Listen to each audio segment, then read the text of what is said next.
वासुदेवाय। ओम नमो भगवते वासुदेवाय। ओम नमो भगवते वासुदेवाय। आज हम श्रवण करने जा रहे हैं श्रीमद् भागवतम के अंतर्गत प्रथम स्कंध अध्याय 6 और 27 नंबर श्लोक। एवं कृष्ण मतेर ब्रह्मन् नासक्त श्यामला मलात्मनः कालः प्रादुर्भूतकाले तडित् सौदामनि यथा। और हे ब्राह्मण व्यासदेव, इस प्रकार मैंने श्री कृष्ण के चिंतन में पूर्णतया निमग्न रहते हुए तथा किसी प्रकार की आसक्ति न रहने से समस्त भौतिक कलुष से पूर्ण रूप से मुक्त हो जाने पर यथा समय मृत्यु पाई। जिस प्रकार बिजली गिरना तथा प्रकाश कौंधना एक साथ होते हैं। चलिए हम इसकी एक्सप्लेनेशन को श्रवण करते हैं जिससे इजीली इसको समझ पाए। श्री कृष्ण के विचारों में पूर्ण रूप से निमग्न होने का अर्थ है भौतिक कलमश या लालसाओं से छुटकारा। जो भगवान के चिंतन में ही निरंतर लगा रहेगा, जिसके पास एक बहुत बड़ी टेंशन है कि भगवान की सेवा कैसे की जाए, कैसे हरि गुरु वैष्णव प्रसन्न किए जाए, ये किया जाए, ऐसे करें ऐसे करें, तो उसके पास कब समय होगा दुनिया की कोई टेंशन लेने का। तो ऐसे में उसकी सारी लालसाएं भी धीरे धीरे शांत हो जाएंगी और लालसाएं शांत होंगी तो जो कलमश है हृदय में वो भी शुद्ध हो जाएगा।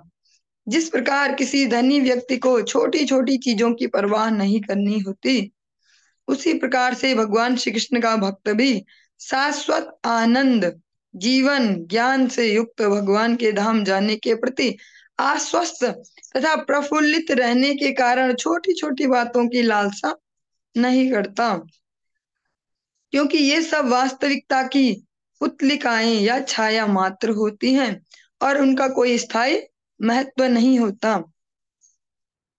जिस प्रकार से आप कल या परसों एग्जाम्पल सुन रहे थे कि किसी बहुत ही धनी व्यक्ति से हमारा संपर्क है तो फिर और वो हमारा खूब हितैषी है या जिसको बोलते कि अपना व्यक्ति, तो ऐसा है तो फिर कोई टेंशन नहीं है ना। ऐसे ही जो भगवान की भक्ति में लगते हैं उनके फिर जीवन में शाश्वत आनंद है, ज्ञान है, ज्ञान और जीवन है। तो फिर उन्हें फिर जो जगत की छोटी छोटी अभिलाषाएं हैं, लालसाएं हैं, जो किसी नॉर्मल ह्यूमन बीइंग को जीने के लिए प्रेरित करती हैं। एक गाड़ी खरीदनी है, फिर उसके लिए कुछ साल खूब मेहनत करेगा, अच्छा चलो लोन पे ही ले लेते, फिर इसकी किस्तें भरो, हाँ अब हमारी पूरी हो गई है, 3-4 साल हो गए लोन देते देते, अब ये गाड़ी हमारी, तो खुशी हो गई। फिर कुछ और खुशी ढूंढता है, फिर कुछ और खुशी ढूंढता है। लेकिन जो भगवान की भक्ति में लग गए उनको ऐसी कोई आर्टिफिशियल खुशी नहीं ढूंढनी होती है, क्योंकि उनके पास एक शाश्वत आनंद, जो शाश्वत मीन्स हमेशा रहने वाला ऐसा आनंद है, ऐसा ज्ञान है, ऐसा जीवन है, उनको कंफर्म है। और साथ साथ ये भी बता रहे क्यों रहता है इतना प्रसन्न वो, क्योंकि उसको कंफर्म है कि मेरा तो हो ही जाना है, मेरा तो सिलेक्शन हो ही जाना है।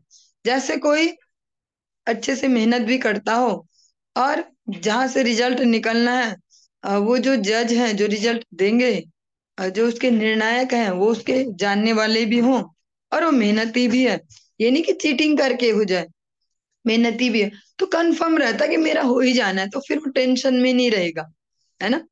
चलिए इससे मुझे एक एग्जाम्पल याद आया, वैसे यहाँ पे देने लायक तो नहीं था, फिर भी मेरे लिए खतरा है ऐसे एग्जाम्पल देने से। जब एमएससी फाइनल था मेरा और वाइवा होना था फाइनल उसमें, तो फिर तैयारी भी थी और जो आ रहे थे जो एग्जामिनर, अब वो मेरे जानने वाले ही थे, उनसे भी मैंने पढ़ा था। तो बाकी सारे बच्चे टेंशन में, जैसे होता है ये वाइवा है भैया, खतरनाक टेंशन में घूम रहे हैं ऐसे ऐसे, और मैं सुबह से ही खुश क्योंकि तैयारी भी अच्छे से कर रखी और उस समय कुछ वैसा कुछ प्रैक्टिस भी कर रही थी मैं कि जैसा हम सोचते हैं वैसा होता ही है, इसलिए भी मैंने कोई निगेटिव थॉट नहीं आने दी। और जिसको मेरे साथ अंदर घुसना था 2 लोगों को साथ में, उसको भी किसी के साथ नहीं जाने दिया, अपने साथ ही रखा। उसको भी ऐसे पॉजिटिव ही किया कि भाई हमें तैयारी भी तो है, चल तू हमें आपस में पूछ भी लेते हैं जो जो पूछ सकते हैं। और ऐसे, और जब गए तो सारे बच्चे भी टेंशन में कि क्या खुश है, ये तो अति खुश हो रही है, आज क्या बात है। फिर गए तो वो सर भी जानने वाले थे। लेकिन इसलिए खुश नहीं थे कि वो मुझे बिना बात के नंबर देंगे। नंबर तो वो वही देंगे कि जो आपस में डिस्कस करेंगे सारे टीचर्स। लेकिन वहां पे जो टेंशन है वो टेंशन नहीं थी। इजीली क्वेश्चन के आंसर दिए, जो नहीं आता तो बोल भी दिया आराम से कि भैया ये नहीं आता है मुझे सर, ऐसे अच्छे से। और सर भी खुश हो रहे, सबको लग रहा है कि इसको क्या हो गया, तो ये बहुत खुश दिख रही, जब कितनी बड़ी टेंशन का बात, आज वाइवा है, वाइवा फाइनल है। लेकिन ऐसा ही लगभग मुझे वही रिलेट हुआ कि ऐसा ही होता होगा, ऐसा ही होता भी है। जो भगवान के भक्त होते हैं उन्हें पता है कि भैया रिजल्ट देने वाला भी जानने वाला, और मेहनत भी पूरी करी हमने। हम अच्छे से ईमानदारी से हर दिन सेवा कर रहे हैं ठाकुर जी की, गुरु वैष्णव की। तो फिर इसलिए भक्त जो प्रसन्न रहते, जो बोलते हैं ना chant Hare Krishna and be happy, वो बी हैप्पी का लॉजिक ये है कि उन्हें कंफर्म है कि ठाकुर जी तो अपने ही है जानने वाले, तो उनके यहीं तो जाना फाइनल। तो वो कौन से गेट बंद करेंगे हमारे लिए, तो बोलेंगे आ जाओ आ जाओ आ जाओ। तो ऐसे ही गाड़ी भी भेज देंगे आधे रास्ते में कि इनको लेने जाओ। और जो कर रहे होते हैं वो निरंतर सेवा कर रहे होते हैं हरि गुरु वैष्णव की, तो उससे भी उन्हें कंफर्म है, और उससे भी उनके जीवन में आनंद आते जा रहा है। जैसा आप पिछले श्लोकों में सुन चुके हो, भौतिक जगत में अपना एफर्ट डालते हैं तो हम उतना और दुखी होते जाते हैं जितना हम सुखी होने का प्रयास करते हैं। कोशिश जितनी करते जाएंगे सुखी होने की, उतना फ्री में दुखी होते जाएंगे इस भौतिक जगत में। और भक्ति राज्य में ठीक उल्टा है, जितना हम कठिन परिश्रम करेंगे, कष्ट ले लेके यहाँ सेवाएं करते रहेंगे हरि गुरु वैष्णव, उतना आनंद आते जाएगा जीवन में। यहाँ नहीं होगा कि हमने तो इतने साल से भूसा ही कूटा, कुछ नहीं मिला। यहाँ प्रत्यक्षावगमम धर्मम, तुरंत ही वो सुख की अनुभूति प्रारंभ होती है भगवान के दिव्य आनंद की। तो इससे क्या होता है, जब वो हैप्पी होके उस प्रोसेस को कर भी रहा है, कंफर्म भी है कि रिजल्ट भी मेरे फेवर में ही है, तो वो हमेशा आनंदित रहेगा। इससे एक बहुत बड़ी प्रॉब्लम सॉल्व हो जाती है, जो छोटी छोटी सुख ढूंढने की करते हैं ना। अच्छा मैं वहां पे गया, उसने मुझे अटेंशन नहीं दी, उसने हाथ भी नहीं जोड़े, मुझसे छोटा भी है, ऐसा भी है, इज्जत नहीं हुई हमारी, या ऐसे जस्ट कुछ भी एग्जाम्पल हम छोटे छोटे ले सकते हैं कि अरे देखो कैसे सुना दिया मुझे ये, या मैं ऐसा खरीद लूं तो तभी हैप्पी हो पाऊंगा। तब तक लगे रहो इस टारगेट के पीछे। जैसे आज की डेट में आप देखते हो प्रैक्टिकली सोशल मीडिया या कैसे भी, जिनको मोटिवेशनल स्पीकर्स बोलते हैं, मोटिवेशन स्पीकर्स, वो यही तो करते हैं कि देखिए हमारे पास आ गई है ये कार, हमने मर्सिडीज खरीद लिया, आप भी इस बिजनेस को करो, आप भी ये करो, आपके पास भी आ जाएगी। तो वहां लालसा दे दे के, लालच दे दे के आदमी को खींचा जाता है। भगवत भक्ति में ठीक उल्टा है, वो इन लालसाओं से मुक्त ही हो जाता है, उसको कोई टेंशन ही नहीं।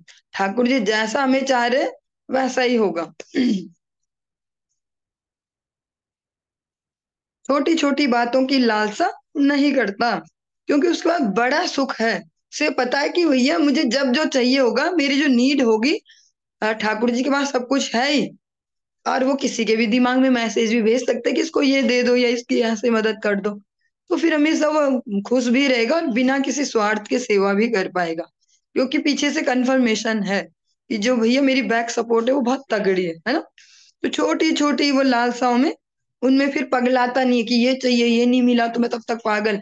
घर अगर मेरा इतना आलीशान ना हुआ, हर कमरे में अगर मार्बल ना बिछा, चकाचक नहीं हुआ, तो हम मर जाएंगे, ऐसा नहीं। उन्हें पता होता है कि भगवान जैसा हमें रखना चाह रहे हैं हम वैसे ही प्रसन्न है। क्योंकि ये सब वास्तविकता की पुतलिकाएं या छाया मात्र होती हैं, और उनका कोई स्थायी महत्व नहीं होता। क्योंकि जो इस जगत में जो भी हमारी इच्छाएं हैं, जिनसे हम प्रसन्न होने का प्रयास कर रहे हैं, चाहे वो व्यक्ति परक है, किसी व्यक्ति के साथ रिलेशनशिप से लेके, पदार्थ से लेके, कोई पद से लेके, वो जो भी यहाँ पर सुख दिखता है वो कैसा है, प्रतिबिंब है, मिरर इमेज है। वो छाया जैसा है कि हमेशा नहीं रहने वाला।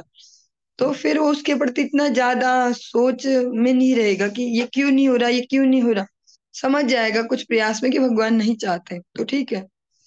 उनका कोई स्थायी महत्व तो नहीं होता। आध्यात्मिक दृष्टि से सुसंपन्न व्यक्तियों का यही लक्षण होता है। और समय के साथ जब शुद्ध भक्त पूर्ण रूप से सन्निध रहता है, तो एकाएक शरीर का परिवर्तन होता है, जिसे सामान्य रूप से मृत्यु कहा जाता है। बहुत सुंदर लाइन है, दिखने में सरल है, लेकिन बहुत पावरफुल है। आध्यात्मिक दृष्टि से सुसंपन्न व्यक्तियों का यही लक्षण होता है। कैसे जैसे जैसे हम कई कई बच्चों को डांटते हैं कि भैया कैसे तू कंजरों जैसी हरकत कर रहा है ना, तूने वहां पे ऐसा क्यों किया, ऐसे देखते ही प्लेट पे बस हाथ मारने लग गया, ऐसे कर दिया जैसे कुछ खाया ना हो, ऐसे ही तो बोलते हैं हम। तो या कोई भी जब कोई शोसेबाजी करता है तो हम बोलते हैं, कैसा आदमी है ये, ओछा सा आदमी है, जैसे कुछ देखा ही ना हो इसने, ऐसे ही। तो यहाँ पर भी यही बात हो रही, जो सम्यक रूप से सुसंपन्न हो जाता है आध्यात्मिक रूप से, तो फिर उसमें वो हल्कापन नहीं रहता कि बस वो दिखाएंगे कि हम बढ़िया मोटी कंठी अब भक्त हो गए, बढ़िया गोपी ड्रेस पहनी है, बढ़िया धोती कुर्ता, बढ़िया भक्त हो गए। उनमें वो फिर वो ऐसे नहीं रहेगा, ये बेसिक वाला जो है ना, ऐसे चार्म, ऐसे भक्त दिखेंगे हम, ऐसे फोटो खिंचाओ, ऐसा ऐसा, वो नहीं होगा। क्योंकि वो कूल है, वो फुलफिल है, उन्हें शो करने की जरूरत नहीं है वो कि हम हैं, वो हैं। जैसे एग्जाम्पल देते हैं इस भौतिक जगत में कि जो कॉइन्स होते हैं वो नॉइस करते हैं, शोर मचाते हैं सिक्के, और जो नोट होते हैं वो शोर नहीं मचाते। तो इसीलिए यहाँ भक्ति राज्य में भी देखते हैं, जो जितने सिंसियर डिवोटी होते जाते हैं, फिर शोषेबाजी जिसको बोलते हैं सरल भाषा में शोषेबाजी, उनके जीवन से कम होते जाती है, क्योंकि उन्हें पता है इसका कोई महत्व ही नहीं है। इस जगत में हमें लाखों प्रमाण पत्र मिल जाए कि हम भक्त हैं, बहुत बढ़िया है ये माता जी, बहुत बढ़िया है ये प्रभु जी, लेकिन एक्चुअल क्या है जो हम अपने गुरु वैष्णव की नजरों में है, एक्चुअल रिजल्ट उस बिहाफ पे मिलेगा जो हम भगवान की नजरों में है। वो तो मूर्ख नहीं है, वो तो हमें देखते ही स्कैन करते हैं, बॉडी लेवल पे नहीं, चेतना लेवल पे, कि कहाँ जा रहा है इसका दिमाग आजकल। बाहर से हम कितने अच्छे से सज धज के बन जाए भक्त शिरोमणि, पर वो हमें स्कैन करते हैं तुरंत। तो यही यहाँ पर बोला जा रहा है कि जो आध्यात्मिक दृष्टि से सुसंपन्न व्यक्ति है उनका ये लक्षण है, आध्यात्मिक दृष्टि से सुसंपन्न, जो फुलफिल है, जिसको हम बोलते हैं कि भैया खाते पीते घर का है ये। तो ऐसी जो आध्यात्मिक रूप से खाते पीते घर का है, तो उसमें फिर छोरापन या हल्कापन शोसेबाजी वो कम दिखेगी, और हमेशा प्रफुल्लित रहेगा भगवान के आनंद में। और इस प्रकार जब वो भगवान का भक्ति में ही पूर्ण रूप से रत रहेगा, तो फिर शरीर परिवर्तन का भी समय आएगा, जो इस भौतिक प्रकृति में अवश्य में है, जन्म मृत्यु जरा व्याधि। तो वो जिसको हम मृत्यु कहते हैं, वो समय भी अवश्य आता है। शुद्ध भक्त के लिए ऐसा परिवर्तन बिजली के समान होता है, और उसकी चमक उसके साथ ही उसके पीछे दिखती है।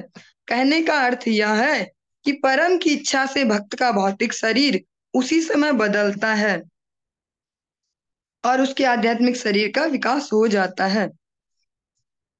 भौतिक शरीर का बदलना भी एक बहुत बड़ी बात नहीं रह जाती उसमें, जो हमारे लिए बहुत बड़ी बात है इस जगत में, हम सभी के लिए प्रैक्टिकली बहुत बड़ी बात है ये, कि भैया शरीर बदल गया। क्योंकि अभी हम दूसरे का देखेंगे तो बोलना इजी होगा, लेकिन जब वो अपने जीवन में कुछ ऐसी घटना घटेगी तो हमारे लिए बहुत बड़ी बात हो जाएगी वो। तो यहाँ पर यही कहा जा रहा है, जितना हम भक्ति की प्रैक्टिस करेंगे फिर ये वाला चेंज भी इतना बड़ा नहीं रहेगा हमारे लिए, जिसको मृत्यु कहते हैं। इसी प्रकार से देखा जाता है, जो वैष्णव जब शरीर छोड़ते हैं, भक्त लोग शोक करते हैं, लेकिन वो वैसा शोक नहीं होता कि बस हाय राम वाला की बस, वो उसके साथ साथ जानते भी हैं कि हाँ ये तो कोई इनकी अधोगति नहीं हुई, भगवान की तो धाम गए, भगवान की सेवा में गए, कुछ दिन के लिए हमारा उद्धार करने के लिए, हमारा मंगल करने के लिए यहाँ थे। यहाँ तक कि मृत्यु के पूर्व भी शुद्ध भक्त को कोई भौतिक आसक्ति नहीं होती, क्योंकि उसका शरीर उसी प्रकार आध्यात्मिक बन जाता है, जिस प्रकार अग्नि के संपर्क में रहने से लोहा लाल मीन्स अग्निवत हो जाता है। अब आपको एक छोटा सा, वो आप सबने सुना होगा, वो कहीं कहीं यूज भी करते हैं एक लाइन, लाली मेरे लाल की जित देखूं तित लाल, लाली देखन मैं चली मैं भी हो गई लाल। कई जगह सुना होगा आपने अलग अलग संदर्भ में। लेकिन यहाँ पर यही, जैसे अग्नि के संपर्क में लोहा रहता है, वो भी अग्नि जैसा ही दिखने लग जाता है ना, जब हम देखते हैं रेड हो गया उस समय लगता ही नहीं कि ये लोहा है। अगर जिस व्यक्ति को अभी पता ना हो इस बारे में, उस नए व्यक्ति को दिखाया जाए, कोई बच्चा है या कोई भी, बोले देखो तो ये क्या है, तो यही तो सोचेगा लकड़ी है, ये क्या है, ये इतना रेड सा, उसको पता ही नहीं चलेगा ये वो काला सा लोहा है। इसी प्रकार से जो मृत्यु के पूर्व भी शरीर को छोड़ने से पहले भी जो भक्त हैं वो आध्यात्मिक ही हो जाते हैं। अ, शरीर भी एक लेवल तक उनका हम जैसे नहीं होगा फिर। जैसे कहते हैं ना कि जो भौतिक शरीर है हमारे, इनका तो धर्म, इनसे बदबू पसीना निकलना ऐसे, लेकिन जो जिनका जितना आचरण शुद्ध भी है, भक्त के लेवल पे प्रैक्टिकली देखा जाएगा, उनके फिर वो पसीने से वो भयंकर वाली दुर्गंध वो भी नहीं आएगी। इस प्रकार के कुछ लक्षण जो उनके इन भौतिक शरीरों में भी घटित होते हैं, यही यहाँ पर भी कहा जा रहा है, क्योंकि उनका शरीर उसी प्रकार आध्यात्मिक बन जाता है मृत्यु से पूर्व भी। क्योंकि इन शरीर को भी वो निरंतर केवल भगवान की ही सेवा में लगा रहे, भगवत चेतना में ही रात दिन है, तो उसमें भी भगवान जैसे ही दिव्यता आनी कोई अस्वाभाविक बात नहीं है। जैसे गुरुवर के केस में हम देखते हैं बड़े बड़े आचार्यों के, जैसे एग्जाम्पल दिया यही अग्नि में लोहे को जब हम डालते तो वैसा ही दिखने लग जाता है। 28 नंबर श्लोक। प्रयुज्यमाने मयिताम शुद्धाम भागवतीम तनुम आराब्ध कर्म निर्वाणो न्यपतत पांच भौतिकः। भगवान के पार्षद के लिए उपयुक्त दिव्य शरीर पाकर मैंने 5 भौतिक तत्वों से बने शरीर को त्याग दिया, और इस तरह कर्म के सारे अर्जित फल समाप्त हो गए। नारद जी का जो ये प्रसंग है, ये बड़ा ही प्रैक्टिकल है। जब हम लोग सप्ताह विधि से श्रवण करते हैं भागवतम को, तो ये सब विस्तार मुश्किल हो जाता कि एक एक श्लोक को इस तरीके से कोई सुना, क्योंकि ऐसे हमें भी पता है कि नेचुरली 4-5 साल हम सबको लगने ही वाले हैं भागवतम पूरी होने में, और वो अगर 7 दिन में, और उसमें भी 3 घंटे, और उसमें भी बीच बीच में कीर्तन चलेगा तभी भक्त बैठे रहेंगे, तो ऐसे में ये पॉसिबल नहीं हो पाता कितने विस्तार से उसको वर्णन किया जाए। भगवान, इसका तात्पर्य श्रवण करते हैं। भगवान ने यह बता दिया था कि नारद को भगवान की संगति करने के लिए उपयुक्त दिव्य शरीर प्रदान किया जाएगा। अतः नारद ने ज्यों ही भौतिक शरीर त्यागा, उन्हें आध्यात्मिक शरीर प्राप्त हो गया। क्योंकि भगवान के पास जिन्हें रहना, बार बार श्रवण करते हैं, ये गुरुदेव के मुख से भी कई बार सुना होगा कि भगवान के पास भगवान जैसे ही रह सकते हैं। भौतिक कलमश जिनके हृदय में है, या भौतिक शरीर जिनके पास है, वो नहीं रह पाएंगे। हृदय भी दिव्य चाहिए, शुद्ध चाहिए, और जो देह है वो भी दिव्य चाहिए, शुद्ध चाहिए। तो जब नारद जी ने भौतिक शरीर छोड़ा अपना, उन्हें आध्यात्मिक शरीर प्राप्त हुआ। और जहां तक ये शरीर वाला मैटर है, शरीर सारी जीवात्माओं को प्राप्त होता है इस शरीर को छोड़ने के बाद। जैसे अभी तो ये जो शरीर है हमारा पंच भौतिक पदार्थों से मिला, ऐसे जड़ शरीर है जो दिख भी रहा है ऐसे, लेकिन जब ये शरीर छूटता है, तो जिसका जैसा भी चिंतन था पूरे जीवन भर, वैसा ही उसका अंत में भी होने वाला है, क्योंकि प्रैक्टिस वही की है। आज अचानक से लास्ट में कोई जादू नहीं हो जाएगा कि किसी ने जीवन भर राम नहीं बोला और वो बोल दे हाँ राम, मैंने राम बोल दिया, अब मैं गया भगवान के धाम। तो ऐसा नहीं हो पाएगा, जैसी प्रैक्टिस की है वैसा ही हो पाएगा। हमारे एक टीचर थे इंग्लिश के, इंटर जब 11th-12th था, तो वो बार बार एग्जाम्पल देते थे कि राम बोल नहीं बोल सकता। बच्चों को डांटने के लिए एग्जाम्पल देते थे वो, तो गुस्से में मैं इसको वैसे यूज कर रही कि भैया राम बोल बोला जाएगा ना जब, कि राम बस इतना ही बोलना है, तो तुम इतना बोलोगे कि नहीं बोल सकता, पर राम नहीं बोल पाओगे। तो ऐसे ही जब प्रैक्टिस ही नहीं की है पूरे जीवन भर, तो अंत में भी नहीं बोल पाएंगे। और भगवान स्वयं भगवत गीता में कह रहे हैं, अंत काले च मामेवा स्मरन मुक्त्वा कलेवरम यह प्रियाति स मद भावम याति नास्त्यत्र संशय। अंत काल में जो मेरे स्मरण को करते हुए अपने इस कलेवर को, इस शरीर को छोड़ेगा, मुझे ही प्राप्त करेगा। तो जिसने जिसका चिंतन किया होगा जीवन भर, जैसी प्रैक्टिस की होगी, लास्ट में भी वही होने वाला। इसीलिए तो देखा जाता लास्ट टाइम पे कई सारे जगह पे कि जो मरणासन सैया पे होते हैं, वो याद कर करके बुलाते हैं कि मेरी बेटी को भी बुलाओ, वो वहां इतनी दूर है पर बुलाओ उसको, अच्छा उसको भी बुलाओ, मैं उसको भी देखना चाह रहा था। ऐसे अलग अलग इच्छाएं करते हैं। फिर लगेगा कि अरे क्या आदमी इतना दर्द हो रहा शरीर में फिर भी नहीं याद कर रहा, क्योंकि प्रैक्टिस वही की है।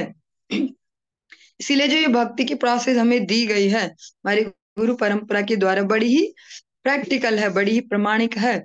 अगर हम अभी से इसको फोर्सफुली भी कर रहे हैं, जबरदस्ती भी, कि नाम जप करो, भोग लगाओ, ये करो, वो पढ़ो, मंगलाचरण करो और गुरु वंदना करो, वैष्णव वंदना, अगर हम इसको फोर्सफुली भी कर रहे हैं तो कहीं ना कहीं जीव को तो याद हो ही जाएगा। मेरी एक क्लासमेट थी, वो बोलती थी कि भैया मैं इतनी बार लिखती हूँ कोई भी थ्योरम कि मुझे याद हो ना, उंगलियों को याद हो जाए, मैं इतनी बार लिखती हूँ। तो ऐसा ही हमारी चेतना भले बदले ना बदले, जीव को तो प्रैक्टिस हो जाए हिलने की, हरे कृष्णा कृष्ण कृष्ण हरे हरे हरे राम राम राम राम हरे हरे, ऐसे जीव को तो आदत हो जाए कम से कम चलते रहने की, तभी जाके बोला पाएगा, वरना बार बार मुनि यतन कराई, अंतराम मुख आवत नाही। तो जो शरीर की बात हो रही है वो भी उस चेतना के हिसाब से मिलेगा जो हम विकसित करते जा रहे हैं। वो अलग बात है कि हम क्या क्या करते हैं, कि पुण्य भी करते हैं, दूसरे का भला करते हैं, अच्छा बोलते हैं, ये सब वो एडिशनल है, लेकिन जो मेन है वो क्या है, मुख्य बात जो है वो है भगवान की सेवा में अपने मन को लगाना। जिस प्रकार की हम चेतना विकसित करेंगी वैसा ही शरीर हमारा इंतजार करता है। फिर चाहे वो मनुष्य शरीर मिलना हो या भगवत धाम का दिव्य शरीर मिलना हो, चाहे जो कुत्सित कर्म करते हैं, पाप पुण्य सब मिक्सअप करते हैं, वो भी एक शरीर मिलता है। और एक शरीर ऐसा भी है जो नरक यातनाओं के लिए मिलता है, मार खाने के लिए स्पेशल बॉडी मिलती है, उसको कहते हैं यातना शरीर। वहां भी शरीर दिया जाता है पिटने के लिए, जो हम सुनते हैं ना कि ऐसा करोगे, हत्या करोगे तो ये सजा भुगतोगे, गरम लोहे की कढ़ाई, जो जो भी एग्जाम्पल सुनते हैं। और गरुड़ पुराण में इसका विस्तार से वर्णन भी है। तो वो सब झेलने के लिए एक शरीर दिया जाता है उस जीवात्मा को, उसको बोलते हैं यातना शरीर।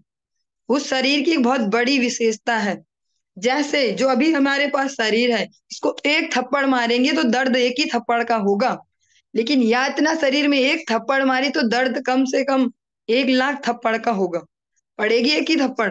वो इतना ज्यादा सेंसिटिव है, ओवर सेंसिटिव, उसमें करेंगे इतना सा लेकिन दर्द फील होगा भयंकर वाला कि क्या हो गया। तो ये सब जानकारी अगर हमें हो तो हम चाहे डर से, चाहे कैसे भी, या तो दिव्य शरीर की जानकारी लेके प्रेम से भजन कर लो, या यातना शरीर की जानकारी लेके भय से भजन कर लो, पर भजन के अतिरिक्त कोई समाधान नहीं है। यह दिव्य शरीर भौतिक आसक्ति से मुक्त और 3 प्रधान दिव्य गुणों से युक्त होता है। जो भगवान के धाम जाने के लिए, भगवान की संगति के लिए शरीर दिया जाता है, वो भौतिक आसक्तियों से मुक्त होता है और 3 प्रधान दिव्य गुणों से युक्त होता है। और ये क्या गुण है? शाश्वतता, भौतिक गुणों से मुक्ति और सकाम कर्मों के फल से मुक्ति।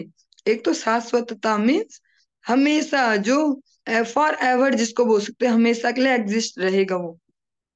और भौतिक गुणों से मुक्ति, जो रजोगुण सतोगुण तमोगुण, इससे छुटकारा, और सतोगुण से भी सकाम कर्मों के फल से मुक्ति, जो जो भी हम सकाम कर्म के रिजल्ट है उनसे भी मुक्ति। भौतिक शरीर इन तीनों गुणों के अभाव से निरंतर पीड़ित रहता है, और जो हम सबके कष्ट का रीजन है वो यही है कि अभी ये तीनों जो क्वालिटीज हैं ये हमारे शरीर में नहीं है, इसलिए हम हमेशा न चाहते हुए भी परेशान ही रहते हैं। परमानेंटली जो हमारा भाव है परेशान रहने का है। इसीलिए इस कलयुग में भगवान के नाम का ज्यादा प्रचार है, कि भगवान का नाम भी आपके साथ हमेशा रहता है। आप कहीं भी जाओ, आप टॉयलेट में भी हो, बाथरूम में भी हो, वहां भी भगवान का नाम आपके साथ है। आप कहीं ट्रेन में भी बैठे हो, वहां भी भगवान का नाम आपके साथ। आप एरोप्लेन में बैठे हो, वहां भी भगवान का नाम आपके साथ। आप अपने बेड पे लेटे हो, वहां भी भगवान का नाम आपके साथ। इस कलयुग में इसीलिए विशेष रूप से भगवान के नाम का प्रावधान है। किंतु ज्यों ही कोई भक्त भगवान की सेवा में तत्पर होता है, त्यों ही उसका शरीर दिव्य गुणों से अभिभूत हो जाता है।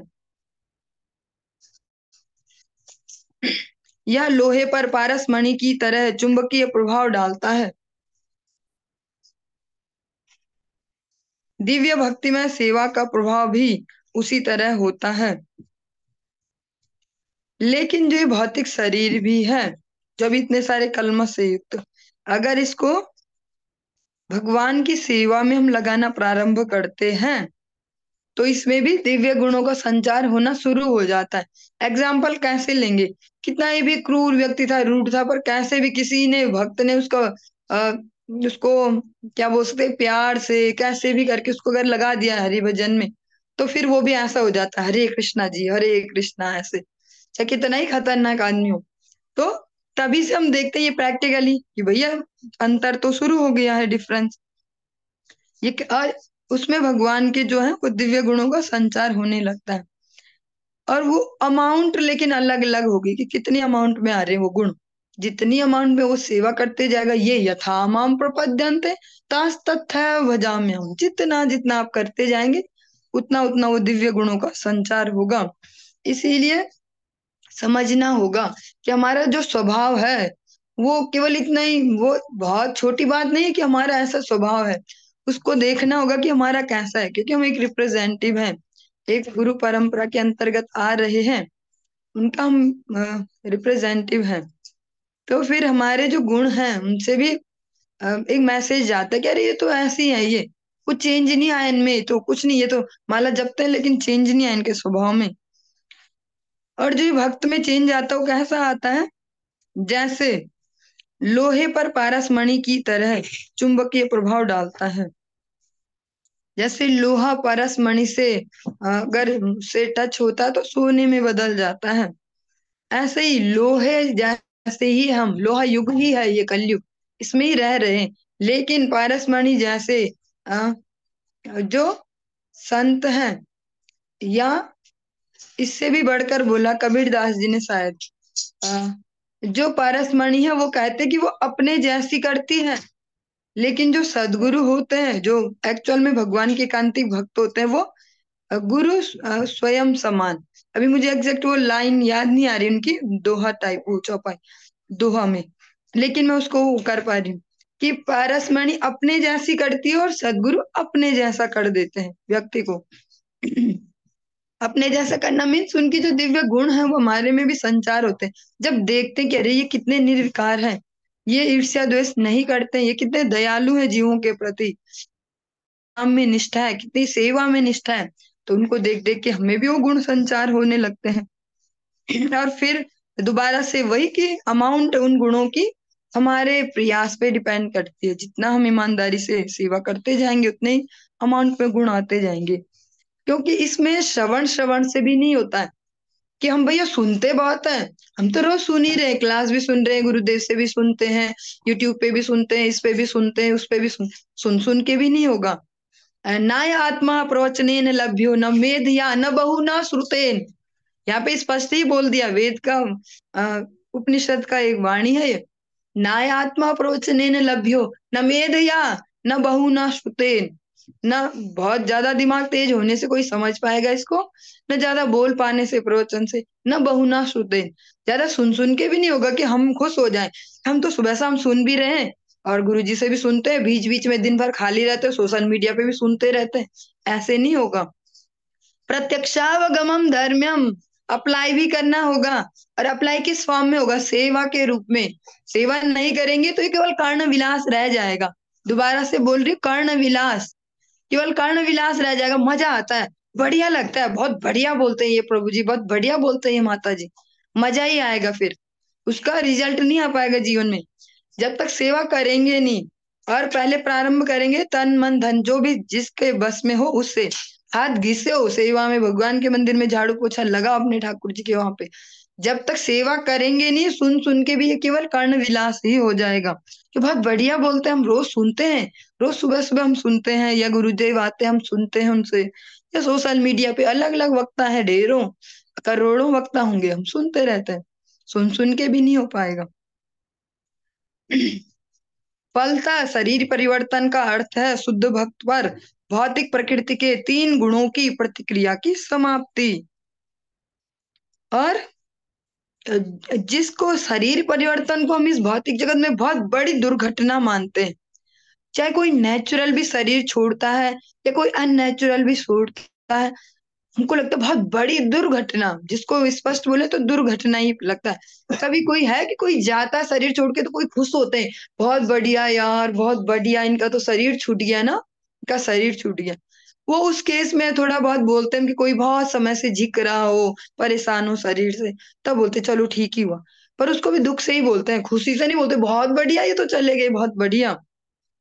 लेकिन जो भक्त है उनके जीवन में क्या होता है, ये एक अच्छा परिवर्तन है कि वो ये जो भौतिक प्रकृति के तीनों गुणों की जो रिएक्शंस थी, उनसे अब उनका छुटकारा हो गया। शास्त्रों में ऐसे अनेक उदाहरण मिलते हैं, और यहाँ पे एग्जाम्पल भी बहुत सुंदर दिए हैं जिनको हम प्रैक्टिकली रिलेट कर पाए, क्योंकि आज की डेट में हम जो अपने आसपास देखेंगे ढूंढना मुश्किल होगा ऐसे एग्जाम्पल। एग्जाम्पल दिया, ध्रुव महाराज, प्रहलाद महाराज तथा अन्य अनेक भक्त इसी शरीर से भगवान का साक्षात्कार कर सके।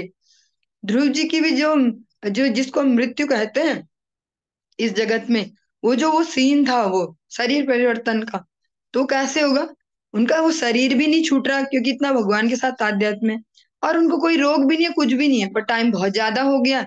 अब औरों को भी तो उस गद्दी पे बैठना है, या जो समय प्रक्रिया है जो उसको भी चलना है एक सिस्टम को। तो मृत्यु स्वयं आती है कि महाराज अब मुझ पे भी कृपा करो, मुझे भी आपकी कृपा चाहिए। तो बोलते अब क्या करो, बोले मेरे हाथों पे, मेरे मस्तक पे पैर रखो और चढ़ो अभिमान में। पर इस जगत से ये तो होगा कि ध्रुव जी की मृत्यु हो गई भैया। ऐसे प्रहलाद जी का भी है सेम टू सेम, वो लोग ऐसे उनके शरीर नहीं छूटे, वो ऐसे साथ साथ गए। और ऐसा आपने बहुत सारे प्रसंगों में भी सुनते हैं, अगर आज के परिप्रेक्ष्य में भी देखना चाहे, जो संत खुद से बोलते हैं, समझ जाते कि अब हमें जाना है, तो वो खुद से हरि नाम स्टार्ट करवा देते हैं। जैसे इसमें मैं दो तीन नाम लेना चाहूंगी। अच्छा, एक तो आपने सुना था निवास श्रीनिवास आचार्य के केस में भी ऐसा ही सुना था कि वो भी ऐसे ही गए। और आज के डेट में देखे तो नित्य लीला पुरुष श्री भक्ति वल्लभ तीर्थ गोस्वामी महाराज जी, जो हमारे गुरुदेव के बड़े गुरु भ्राता भी हैं और श्री चैतन्य गौड़ीय मठ के आचार्य भी रह चुके, उन्होंने लगभग एक हफ्ता पहले ही हरिनाम संकीर्तन शुरू करवा दिया, अखंड वाला। कलकत्ता मठ में थे, किसी को पता ही नहीं गुरुदेव ने ऐसी आज्ञा क्यों दी है, काफी समय से अस्वस्थ लीला कर रहे थे, सेवा दे रहे थे भक्तों को, किसी को समझ में नहीं आया कि अचानक ऐसा क्यों। इतना, और ये भी थोड़ी पता, ये तो आज बोल पा रहे हैं कि एक हफ्ते से शुरू करा दिया, तब थोड़ी पता कि कितने दिन चलेगा ये। बस बोल दिया कि आज से निरंतर अखंड हरिनाम शुरू कर दो, भक्तों ने शुरू कर दिया गुरुदेव की आज्ञा। और हरिनाम होते होते उस समय गुरुदेव की जो कथा थी उस समय श्रीधाम वृंदावन में थी। यहाँ पर बहुत सारे भक्त होंगे जो उस समय कथा में भी गए थे वृंदावन में। तो लेकिन जब वो तिथि आई, जब उनको जाना था, वो समय आया, वो गए इस जगत से भगवान की जगत में, तो तब सबको समझ में आया कि ये कारण था क्यों बोला इन्होंने संकीर्तन शुरू कर दो, अखंड संकीर्तन। ऐसे ही नित्य लीला पुरुष श्री भक्ति विज्ञान भारती गोस्वामी महाराज, उन्होंने भी तिथि पूछी 2 दिन पहले कि अच्छा कौन सी तिथि आ रही कल परसों, फिर बताइए। अच्छा ठीक है, वहां पर भी ऐसा हुआ, 24 घंटे पहले हरिनाम संकीर्तन प्रारंभ करवा दिया गया, किसी को कुछ नहीं पता। पर जो सेंसिटिव भक्त होते वो समझते हैं, वो फिर ऐसे ही नहीं होते मूड की कुछ समझ में नहीं आता बस भीड़ बढ़ाने चले गए, वो समझते भी है। तो हम उस समय गुरुदेव की कृपा से, गुरु वैष्णव की कृपा से श्री धाम वृंदावन में राधा रानी के वहां उनकी कृपा से वहां रह रहे थे कुछ समय के लिए। तो फिर वृंदावन से भी अलग अलग मठों से भी भक्त लोग गए, फरीदाबाद में थे महाराज जिस समय, सब लोग गए फरीदाबाद। सब लोग बस जिस जो ही सुनते जा रहा कि ऐसा शुरू हो गया वहां, सब जा रहे, सब जा रहे। और फिर 24 घंटे के अंदर ही न्यूज आई कि महाराज जी भगवत लीला में, नित्य लीला में प्रवेश कर गए। और ऐसे ही हमने प्रभुपाद जी के केस में भी सुना, अलग अलग भक्तों के केस में आप देखते हैं कि वो इस प्रकार से अपने चेतना को कर लेते हैं, तो उनके लिए वो कोई ऐसा दुर्घटना वाला सीन नहीं है जैसे हमारे लिए है। हम अभी अभी मुझे ये बोलने में भी संकोच होता बार बार कि शरीर छोड़ना बड़ी बात नहीं, क्योंकि वो हमारे अभी एक्सपीरियंस में नहीं है, अभी है वो हमारे लिए बड़ी बात, कोई चला जाता है हमारे बीच का, है ना। लेकिन क्योंकि वो हमारे भी एक्सपीरियंस में नहीं है, अभी उतना नाम में निष्ठा हमारी नहीं है, उतना हम रियलाइज नहीं कर पाते कि होता है भगवान का धाम, जाते हैं भगवान के धाम। अभी हमको यही पता कि भाई मर जाते हैं, बहुत बड़ी बात हो जाती है वो, तो यही इस जो श्लोक है इसमें नारद जी स्वयं से बता रहे हैं कि उपयुक्त समय आने पर मैंने जो पंच भौतिक तत्वों से बना शरीर है वो छोड़ दिया। वो खुद सुना रहे हैं आज व्यास जी को ये। इस तरह कर्म के सारे अर्जित फल भी समाप्त हो गए, और जो शरीर के साथ जो प्रारब्ध जमा था सारा कुछ भी, वैसे उनका तो रह नहीं गया था प्रारब्ध। वो इतने निर्मल होके, निर्मल क्या अगर देखें तो प्रैक्टिकली तो 5 साल के बच्चे ने क्या प्रारब्ध कमाया, पुराना ही होगा जो होगा। लेकिन वो भी साधु संग से और उनकी बताई बताई हुई भजन क्रिया से अनर्थ निवृत्ति हो गई थी। भगवान ने दर्शन भी दे दिया था। फिर भी वो कह रहे हैं कि कर्म के अर्जित फल समाप्त हो गए। इसका अर्थ यह हुआ कि भक्त के शरीर का गुण भौतिक से दिव्य में बदल जाता है। उनकी जो भौतिक देह है हम जैसी दिखने वाली, वो भी भौतिक नहीं रहती, वो भी दिव्य हो जाती है। प्रामाणिक शास्त्रों के आधार पर अधिकृत गोस्वामियों का यही अभिमत है। यहाँ पे एक एग्जाम्पल जो ये दिव्य देह वाला, एक मैं बाहर से भी लेना चाहूंगी, क्योंकि एक सार्वभौमिक बात है। ऐसा नहीं कि हम अपने ही संप्रदाय की अपनी गुरु परंपरा की बातें करते जाए बोले हम ही श्रेष्ठ, ऐसा नहीं। जो ये लाइन है कि जो भक्ति में लगते हैं उनकी ये जड़ देह भी चिन्मय हो जाती है, इसका एक और एग्जाम्पल लेना चाहेंगे। आप सबने एक नाम सुना होगा, स्वामी राम सुखदास जी का। उनका नाम आपने सुना होगा, सब नहीं सुना होगा, उनके इतना भजन प्रभाव है। और उनकी बुक्स भी बहुत सरल भाषा में बहुत सरलता से बड़े बड़े रहस्यों को बता जाती हैं।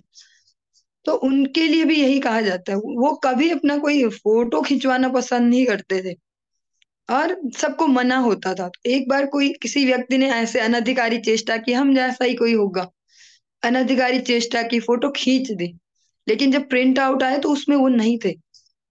तो ये एग्जाम्पल यहाँ पे बहुत सटीक बैठा, जिससे हम प्रैक्टिकली भी समझ पाए क्यों क्यों नहीं आई फोटो। वो भूत तो नहीं है, हमने तो सुना भूतों की फोटो नहीं आती, बचपन में यही सुनाया गया हमें बचपन से कि जो भूत होते ना वो दिखाई नहीं देते, भूत होते वो फोटो में नहीं आते। लेकिन यहाँ हम तो शरीरों के साथ भी देख रहे हैं, जो भगवान की भक्ति में लगे हैं ने उच्च लेवल पे, उनके साथ भी ऐसा है। उनकी इच्छा के विरुद्ध उनके साथ कुछ नहीं कर सकते हम। तो उनके लिए भी ऐसे ही बोला जाता है कि उनकी फोटो ही नहीं आती थी। फिर उनके कोई भी जो अभी भी ऑडियो ही चलते हैं, कोई वीडियो कहीं नहीं उपलब्ध है। संस्कार टीवी पे या कहीं भी आता है तो वॉइस ही आती है। प्रामाणिक शास्त्रों के आधार पर प्राधिकृत गोस्वामियों का यही अभिमत है। ब्रह्म संहिता में कहा गया है कि इंद्र गोप कीट से लेकर स्वर्ग के महान राजा इंद्र तक सारे जीव कर्म के नियम के अधीन है। सावधानी से श्रवण करना होगा। इंद्र गोप कीट से लेकर, एक कीड़े का भी वो नाम है, और स्वर्ग के महान राजा इंद्र, दोनों ही इंद्र सब में यूज हो रहा है। लेकिन वो भी सारे के सारे जीव कर्म के नियम के अधीन है। ये भी जीव ही है और सबके सब कर्म के अधीन है। क्योंकि जैसा हम सभी ने बार बार बहुत सारी कथाओं में सुना है कि इसने तपस्या शुरू की तो इंद्र को टेंशन शुरू हो गई, गद्दी हिलने लगी, आगे तपस्या भंग करने। तो वो तभी तो हो पा रहा है जब वो जीव लेवल पे है। अगर वो चीज जगत के वैसे दिव्य प्राणी हो तो उन्हें क्या टेंशन है, फिर उन्हें तो खुशी होगी कि बहुत बढ़िया भाई। जैसे कोई संत है जो सच में भगवान के भक्त हैं, प्रचारक भी हैं, तो वो तो खुश होते हैं ना अपने जैसों को तैयार होते देखकर। आपने कल रात्रि के सत्र में ही जस्ट अभी सुना, कल ही भगवान भी कुछ लीला ही कर रहे, रिलेट होते जाती है चीजें। आपने श्रवण किया कि नित्य लीला पर श्री भक्ति सिद्धांत सरस्वती गोसाई ठाकुर प्रभुपाद का कहना है कि मैं यहाँ इस जगत में ये करने वो करने कुछ करने नहीं आया, मैं यहाँ गुरु तैयार करने आया हूँ जो निष्कपट हो, भगवत भक्ति सिखा सके। एग्जैक्ट पूरी लाइन तो मुझे याद नहीं आ रही, पर इतना वो आप सबने सुना ही कल शाम को ही, अभी 12 घंटे ही लगभग हुए हैं, कि मैं गुरु तैयार करने आया हूँ यहाँ, है ना। तो वो तो ईर्ष्या नहीं कर रहे कि मेरा ही मेरा नाम छा जाए पूरी दुनिया में, भक्त सिद्धांत सरस्वती ठाकुर प्रभुपाद, भक्त सिद्धांत सरस्वती ठाकुर प्रभुपाद। वो तो चाह रहे भैया तुम्हारा भी फैले। जैसे चैतन्य चरितामृत में बोला जाता है कि सर्व गुरु है तारे ही देश, तुम सब देशों को सब जगत को तारो, सब गुरु हो जाओ। तुम गुरु हो जाओ, सो कॉल्ड गुरु नहीं, गुरु हो जाओ दमदार, जिसमें पावर भी हो, जिसमें वजन भी हो, जो उद्धार कर भी पाए। क्योंकि अगर अपने आचरण में नहीं है तो सो कॉल्ड गुरुदेव बन के भी कोई ज्यादा रिजल्ट नहीं होगा। और ये सारे जीव कर्म के नियम के अधीन हैं। उन्हें अपने अपने कर्मों के फल को भोगना पड़ता है, अवश्य भोगना पड़ता है। जैसा भगवान भगवत गीता से भी हम सबको बताते हैं, अवश्य में भोक्तव्यम कृत कर्म शुभाशुभम। केवल भक्त ही, केवल भक्त ही, एक गुड न्यूज भी है, कोई अगर ध्यान से सुन पाए और समझ पाए, अप्लाई कर पाए, केवल भक्त ही सर्वोपरि सत्ता पुरुषोत्तम भगवान की अहेतु की कृपा से इन कर्म बंधनों से मुक्त है। इसीलिए भक्ति के प्रचार पे ही जो सबसे ज्यादा समझदार लोग हैं इस जगत में, वो भगवत भक्ति में अपने जीवन को लगाते हैं। उनमें कितनी भी क्वालिटीज होती हैं, लेकिन वो उसको फिर फाइनली लगाते भगवत भक्ति में।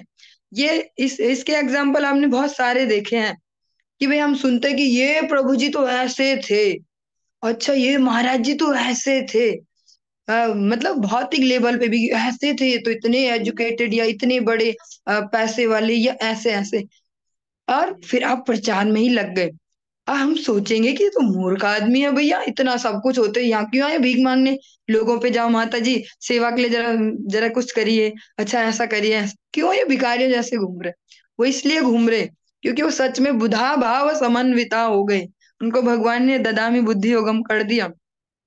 उन्हें भी पता है कि जब हम अपनी सारी सामर्थ्य को भगवत सेवा में लगाएंगे, तभी जो कर्मों का जो ये इतना पिटारा भरा पड़ा है हमारा, ये तभी निपटेगा, तभी हम आगे भगवत भक्ति के पथ पे अग्रसर हो पाएंगे। इसलिए जो भी सच में समझदार लोग होते हैं इस दुनिया में, वो भगवत सेवा में लग जाते हैं। चलिए, आज इसको हम यहीं पर ही विराम देंगे, कल इससे आगे कंटिन्यू करेंगे। हरे कृष्णा।